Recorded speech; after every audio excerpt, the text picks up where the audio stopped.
Hello, people of the internet. Good morning, good afternoon, and good evening. And happy Friday once again. Yesterday was Thursday, even though I thought it was Friday, so happy Friday again. Today, I'm coming back with something that I promised you I would be watching today, which I thought was Saturday, but is in fact Friday. You get the whole point. We're checking out the Insert Coin EP by Lucy. I checked out the title track Unbelievable yesterday. I absolutely fell in love with it. This was my first Lucy release ever since I kind of like started delving in more and more into K-bands, and yeah, I loved the track. I loved it so much. The MV was so cute. I loved the video game little callbacks in the MV, and the song was absolutely spectacular. So we're gonna check out the rest of the EP. Well, let me preface: we're gonna check out the entire EP because I want to listen to Unbelievable again, and this is my channel. I can do what I want. So. Unfortunately, no lyric videos for the B-side, so we're just going to do everything on Spotify to keep things succinct and I don't break OBS on accident again. But we're going to check out the EP. I think it's 4 songs, if I'm correct in thinking. Let me... the insert coin... Yeah, so... Oh, there's instrumental tracks for the title track and the B-side, but it's CD only. Looks like I'm gonna have to buy the... No, I'm not. I don't have money to buy the album right now, but... Yeah, 4 tracks. All of them with one song on lyric, composition, and arrangement credits. We love a producer within a group. Also, boy kind of slaps bass. But, anyways, we're gonna go one after the other. Just run through Unbelievable again, and then go through the 3 B-sides, Tied Up, Never in Vain, and Fill It Up. So, here we go.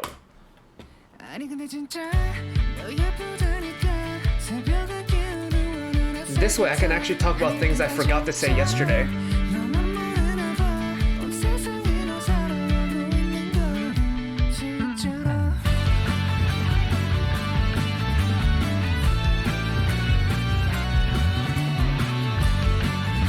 I think it's an interesting touch that the electric guitar and the violin are playing the same melody, just in different octaves.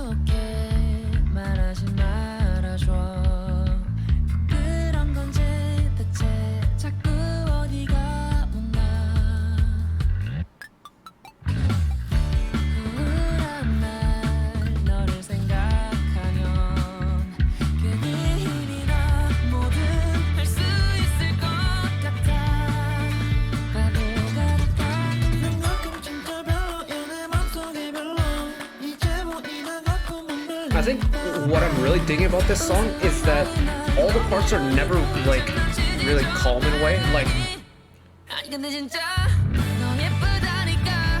there isn't any time throughout the song where any of the members' parts are simple. Especially one song on bass here, going stupid.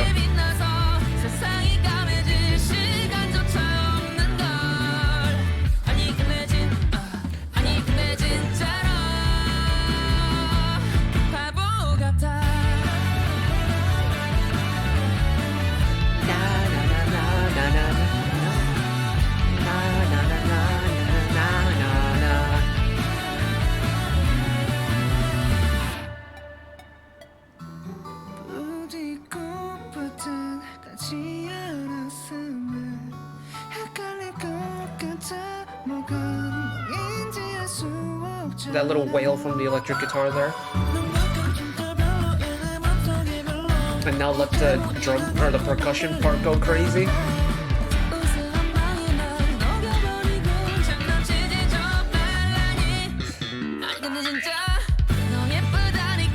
Slap bass, and then we got violin in. It's like each member is getting their chance to shine throughout the song. I think that's super important, especially within a group where you have such diversity like this.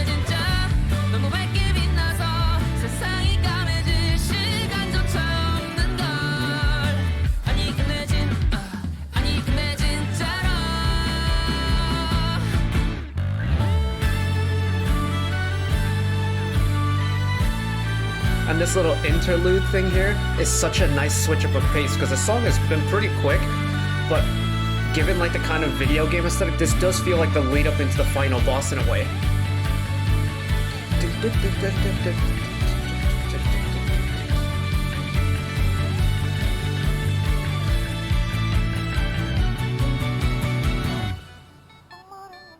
And then the little Anamanaguchi type reprieve here.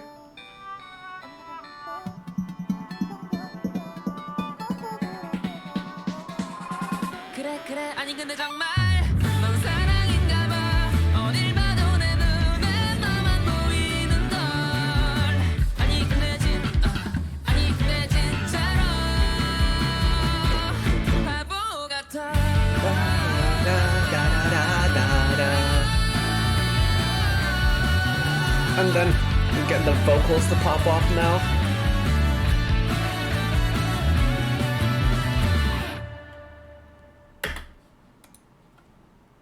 This song's so good. This song's so good.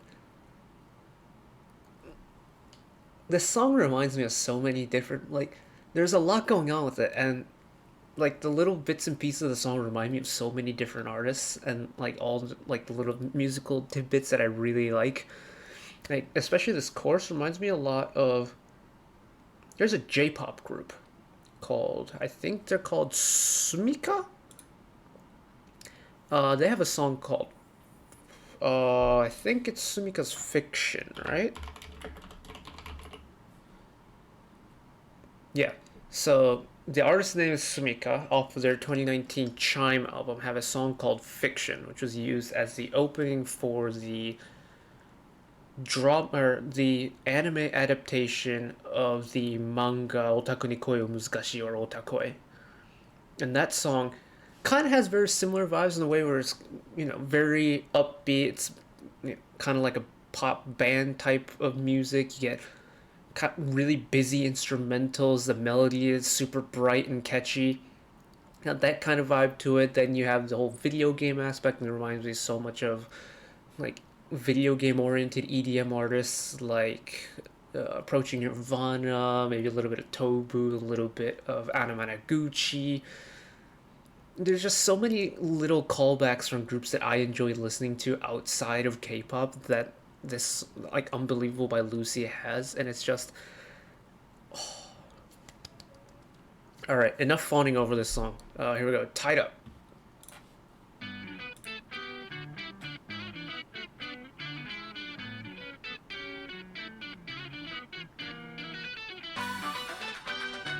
Again, we got some funky chords going on here.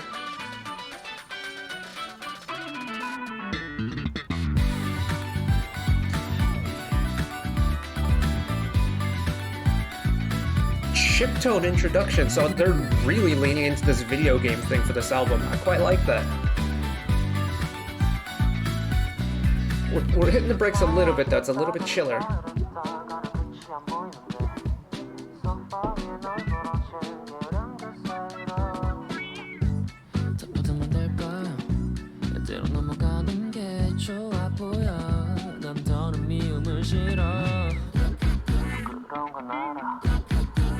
Ooh. Again, very interesting chords.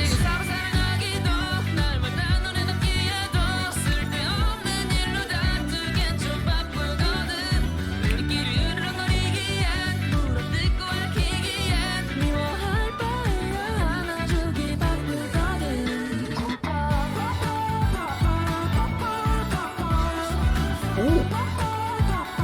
Very interesting post-chorus as well.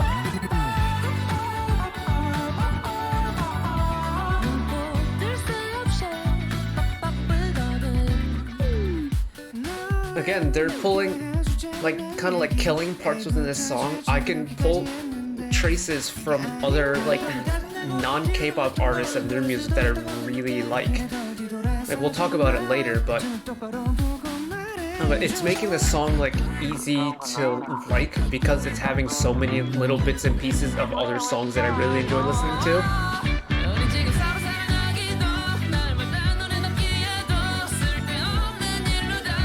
I can't help but feel like one song on bass is just 100% all the time because he's going crazy again.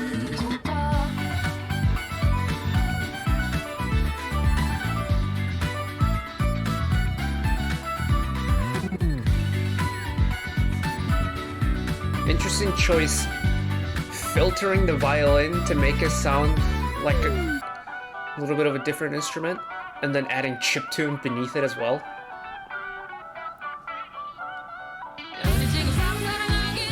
Oh, re-entry with a key change too. Oh.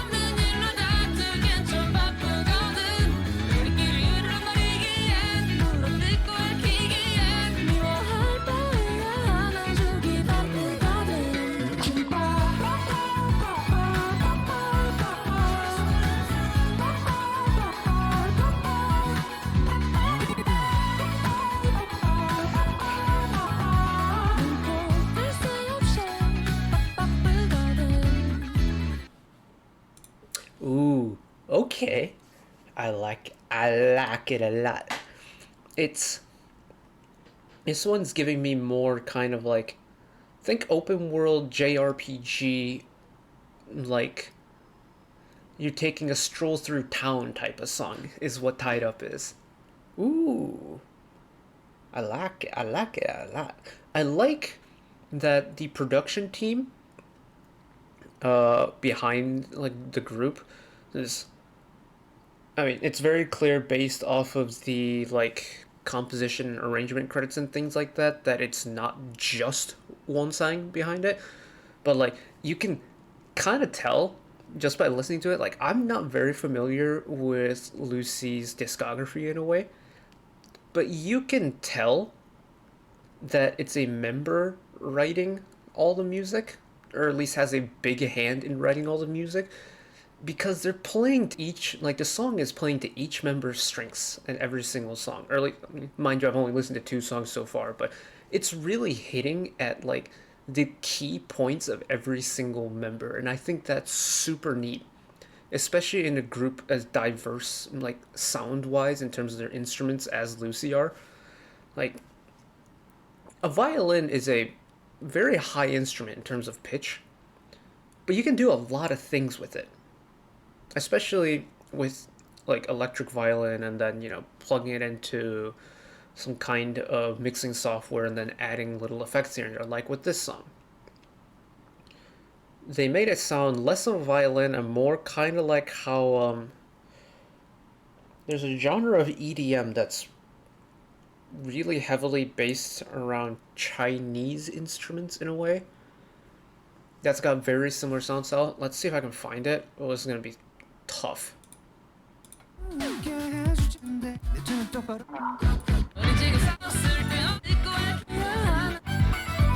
This part.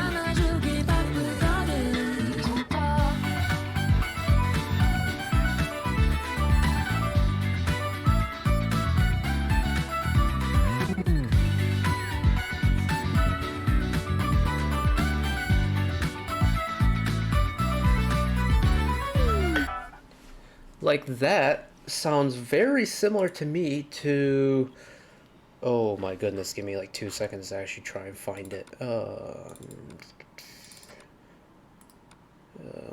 Music, YouTube downloads.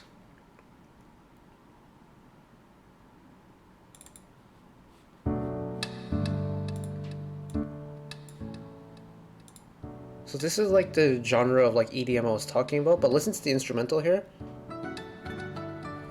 It's like elong.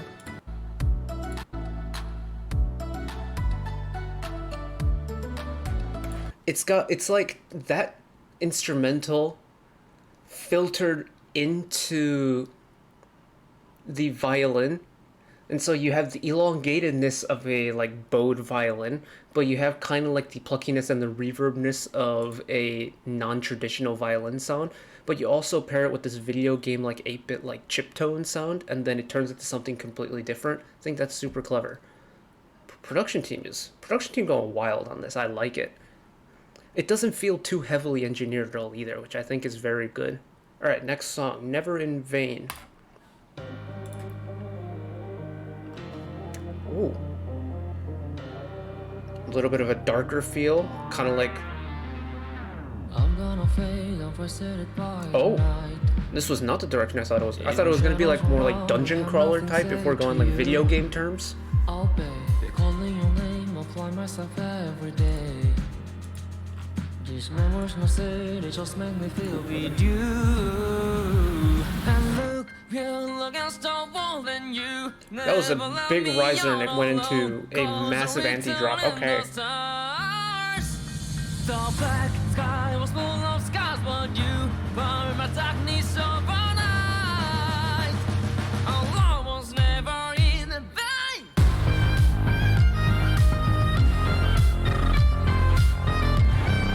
Ooh.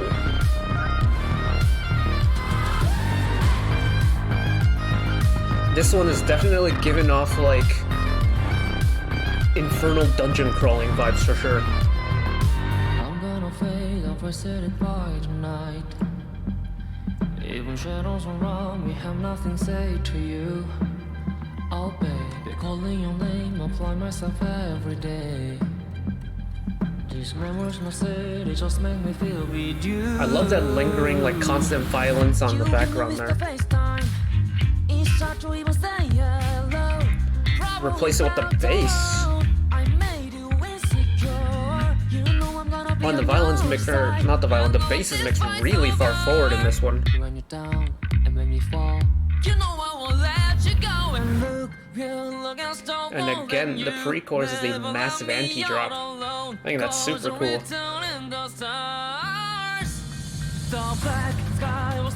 Because it allows for this build to hit so much harder.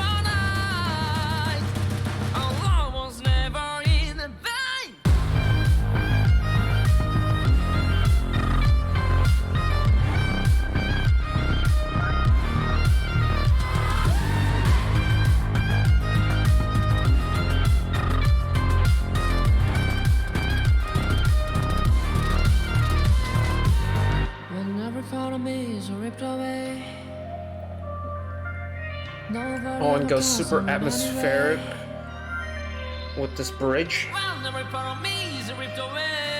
That reverb on the violin is wild. It's so wide.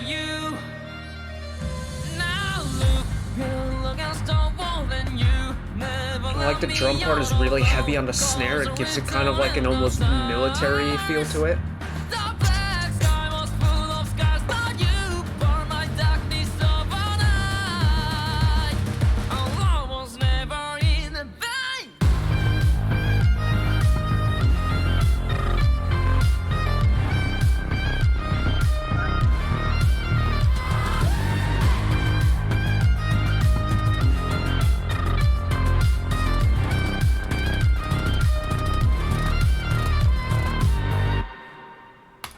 Yeah, okay.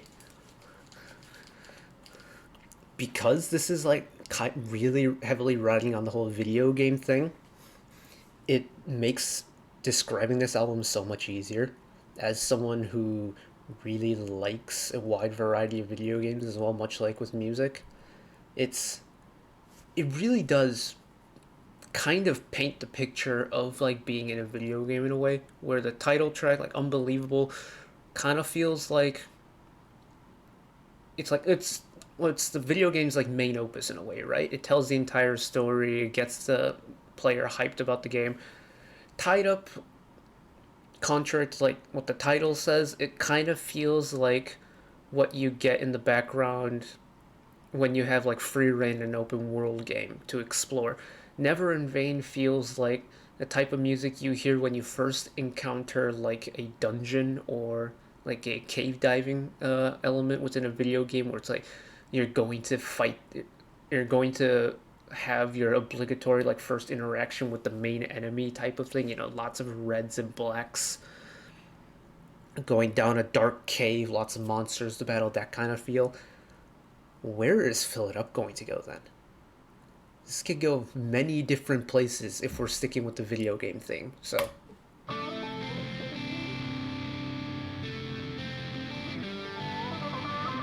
Heavy overdrive on the guitar to start.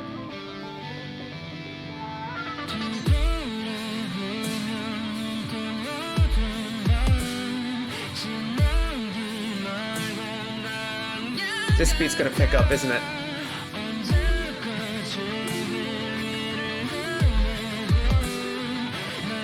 Lots of crunchy guitar in this.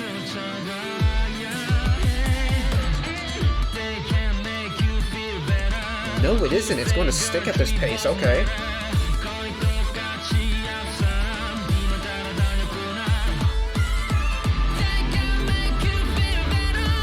Or is it? Double time it again.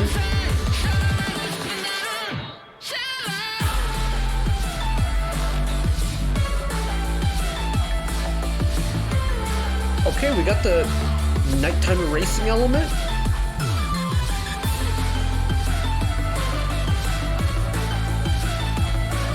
Ooh, little key modulation there as well.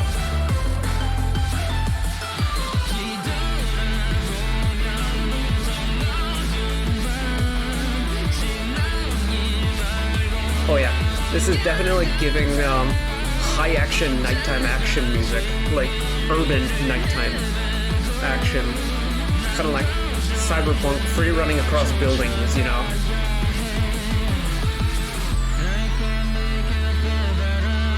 And I like the vocal effect on his voice here.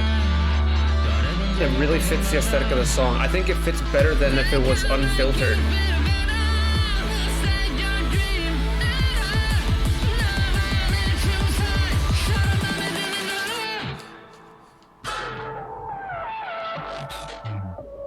Oh!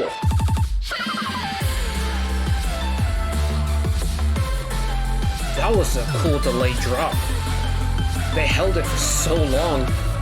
I was worried it was never going to happen for a brief second.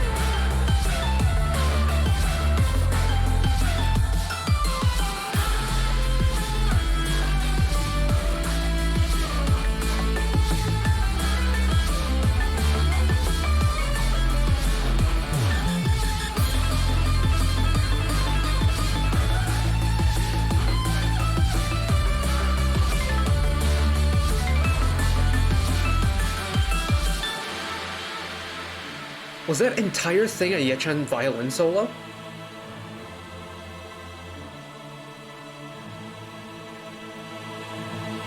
Wait, hold on. No shot, that entire thing was a Ye-chan solo, right?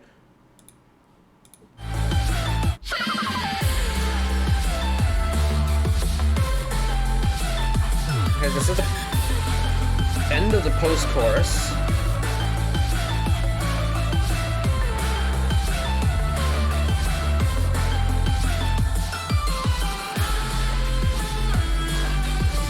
.23.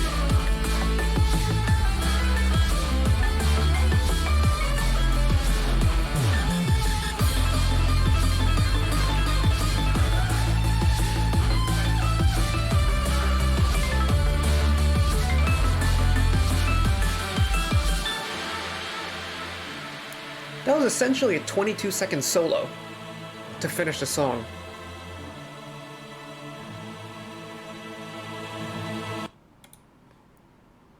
Right. Well then. That ended on a note. Oh my goodness. Okay. Ooh, let's fill it up a little bit.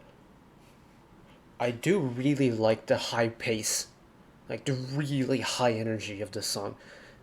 I think it's very interesting that they decided to end the album on this. Because typically to finish an album, you kind of, take it down a little bit. This is where you usually find your ballads and things like that. But this is probably the most high energy song on the album by a long shot. And they decided to bring it in last. But the main thing about this song, like, I love what they did. How they, like, kept the voices or the vocals completely modulated the entire time. And same with the instrumentals behind it. But that last solo from like 2:20 onwards, I'm struggling to figure out who's playing that, because here's the thing.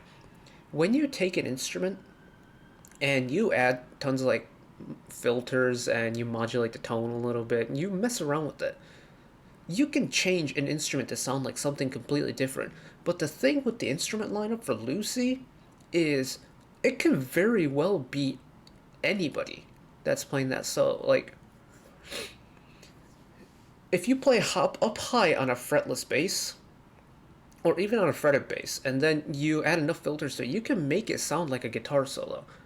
You can add a whole bunch of filters to a guitar solo and make it sound like a violin. And you can filter the heck out of a violin solo and make it sound like a guitar. The thing with that solo is it sounds, it kind of sits in like the middle point of those three instruments. If you kind of like realistically think about what they could have done with the filtering for those instrumentals, so that very well could have been more than one person on this solo, or it could have been one person on this solo. There's really no way of telling unless there's a live performance of it, and I think that's super spectacular. Because if that's being played on a violin, Jesus Christ, that is a ridiculous violin solo. If that's played on a guitar, oh yeah, guitarist is shredding. And if that's playing on bass, oh my goodness, the bassist is flying on the fretboard. Regardless of who's playing this solo, it's impressive. But the fact that we don't know who's playing, I think that whole like mystery element, I think is super cool because you're not going to find it in many groups. Like without filtering a sound this much, you're never going to be able to like you're not going to have a problem distinguishing who's playing the solo between a violin, a guitar, and a bass if it isn't filtered this heavily, because they all have very unique and distinct sounds. But because of the way it's filtered, I genuinely don't know who's playing the solo. I think it's Yeshan on violin, which blows my mind, but I'm not 100% sure.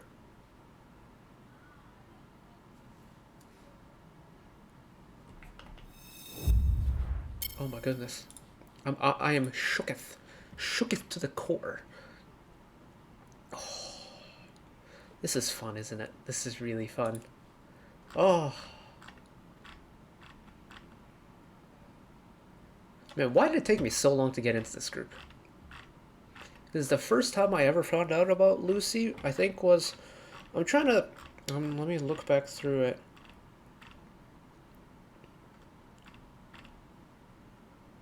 It might have been... I might have heard Flowering. The title seems familiar.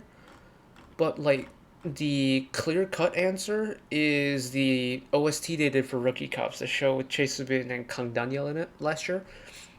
That was kind of like my first proper exposure to Lucy. And, of course, watching and learning about Hopi Pola and how they came from Superband and how there were other groups that formed after Superband, like Lucy and like Baby the Rose, groups like that, where it's like, oh, so the origin story all kind of correlates into one thing. It's super interesting because, admittedly, I haven't been like the best fan when it comes to K bands. I got into them very late and very recently, but I'm glad I got into them regardless because this is the type of music that you don't typically get in mainstream pop music, and I really enjoy it. And I hope more people give K bands a shot, like regular K-pop stands and K-pop fans. I just wish they would, give maybe like 5% of their attention towards a genre outside of their little bubble, because they're bound to find some good music once they venture out, I think. And I think that's the brilliant thing about, I don't want to big up myself or sound like I'm big upping myself or anything, but I like to think that by covering as many different groups as possible here, that, maybe someone who's, let's say, here because of my reaction to, I don't know, Hopi Pola. And they're typically just a K band enthusiast in a way, and they maybe find a Nugu K-pop group like Alice or like Lily Lily earlier today, where they're just like, hey, this is a little bit different, but I quite like this. I'm gonna go check them out. That's the only wish I have from this, is that I can expose people to brand new music that they never would have heard before, and that they can, kind of join me on this journey of venturing out into the wide unknown that is just the expansiveness of the K-pop and K-music world. But this was tremendous fun. I think I'm gonna get into Lucy this year. I'm gonna get into more K bands this year, and Lucy's at the top of my list. Like Lucy, Hopi Pola are like my 1-2, and then The Rose I think is number 3 right now. And then we've got all the little groups. Don't worry, I'll see you out there. In fact, there's a K band on my list for videos to watch tomorrow that I got through a Discord server I'm a part of. So good stuff. Anyways, that's it for me today. Thank you all for watching. If you did enjoy and want to see more, channel icon is up there. You can find the back catalog stuff watched in the past. Drop a subscription if you want to keep up to date with whenever I upload new videos. And if you want to watch another video mine right away, YouTube recommends you watch that video down there. And until next time, bye-bye.